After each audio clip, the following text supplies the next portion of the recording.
Nous abordons un sujet qui est beaucoup important à mes yeux. Vous savez, il y a bon nombre de traders qui font, c'est-à-dire le trader sur le Forex, ne savent pas faire la différence entre l'analyse fondamentale et l'analyse technique. Donc la vidéo d'aujourd'hui sera consacrée uniquement à l'analyse fondamentale. Vous savez, je voudrais d'abord vous remercier de passage les personnes qui se sont abonnées sur ma chaîne YouTube ces temps-ci. Vraiment, ça me va droit au cœur, ça me touche au fond du cœur. Je vous en remercie également. Vous savez, cette chaîne, elle va grandir, elle va grandir. Je veux juste vous raconter une petite anecdote autant pour moi.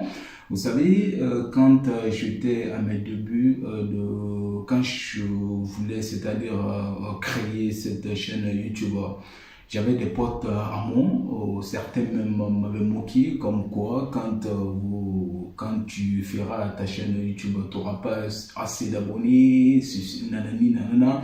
Mais vous savez, quand on a des objectifs, quand on se fixe des objectifs, vous savez, j'ai beaucoup, c'est-à-dire aimé cette citation d'un célèbre écrivain français du nom de Alain Fournier, qui dit à travers sa citation, la plupart du temps, je cite, la plupart du temps, nous mourrons de faiblesse, nous mourrons de ne rien oser. Donc, c'est quelque chose que j'ai osé faire en défiant, c'est-à-dire le commentaire des gens comme quoi ta chaîne, tu vas pas y arriver avec ta chaîne. Aujourd'hui, j'en suis fier parce que ma chaîne en est à 94 abonnés. Donc, cela me va droit au cœur.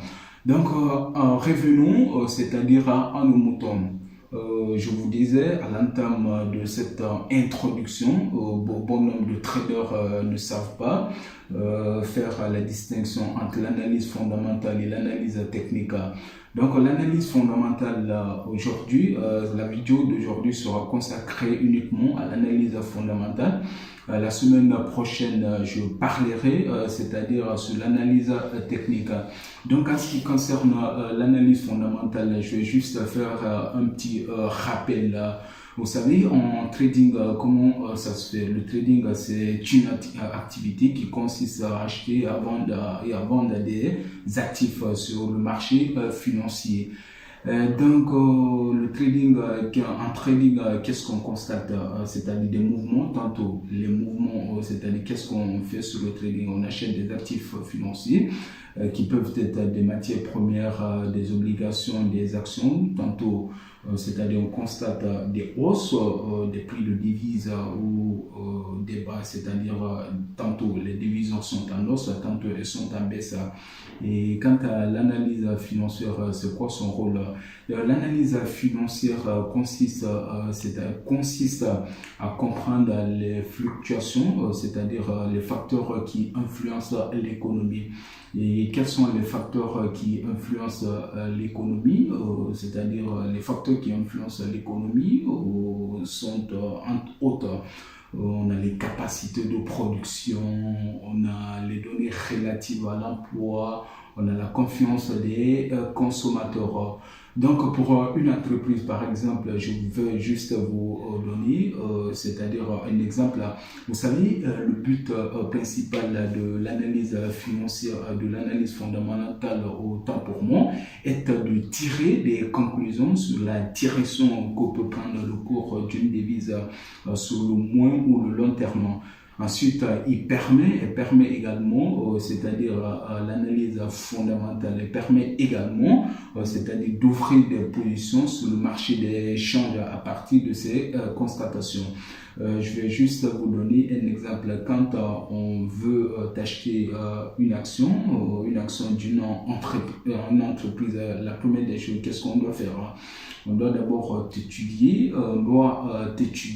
c'est-à-dire l'analyse financière de cette entreprise, à savoir, c'est-à-dire à connaître son bilan, son compte de résultat, et tout en sachant également sa valeur intrinsèque. Est-ce que cette entreprise est surévaluée ou où elle est sous-évaluée.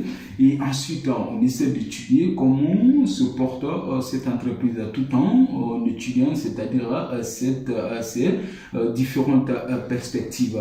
Donc pour cela, on fera appel à une analyse microéconomique qui nous aidera ici à utiliser, c'est-à-dire à étudier les perspectives qui se passent, c'est-à-dire au sein même de l'entreprise, vous savez, voilà, au sein même de l'entreprise. Et on étudiera également, c'est-à-dire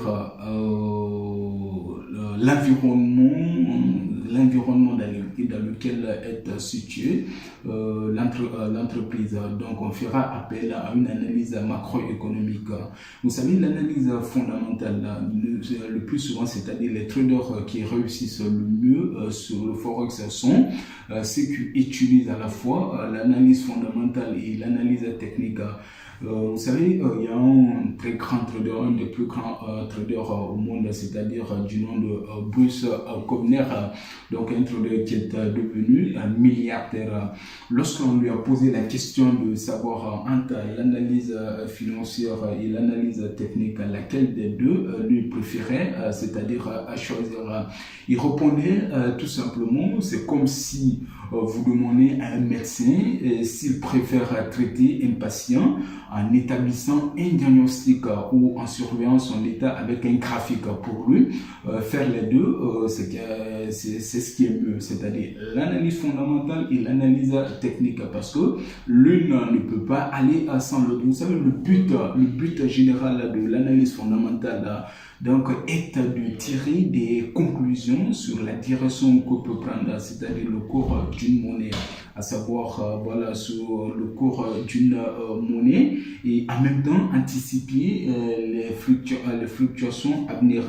Donc la plupart des traders maintenant qui tradent, c'est-à-dire sur le forex, s'intéressent uniquement à l'analyse technique. Donc certains même n'accordent pas assez d'importance à l'analyse fondamentale.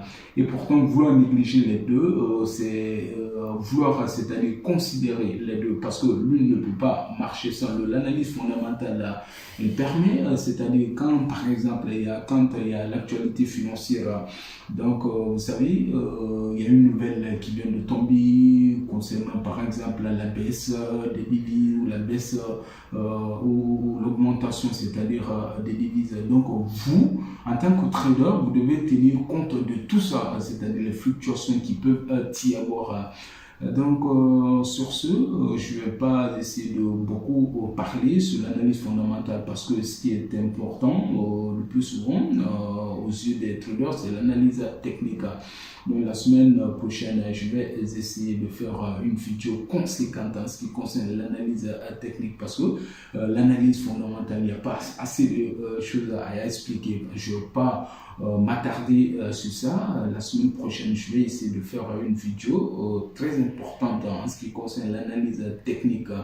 Donc sur ce, encore une fois, essayez de vous abonner, c'est-à-dire à ma chaîne YouTube. Je vous remercie également. Donc vous de votre côté, n'oubliez pas de vous abonner à ma chaîne YouTube, de la liker cette vidéo.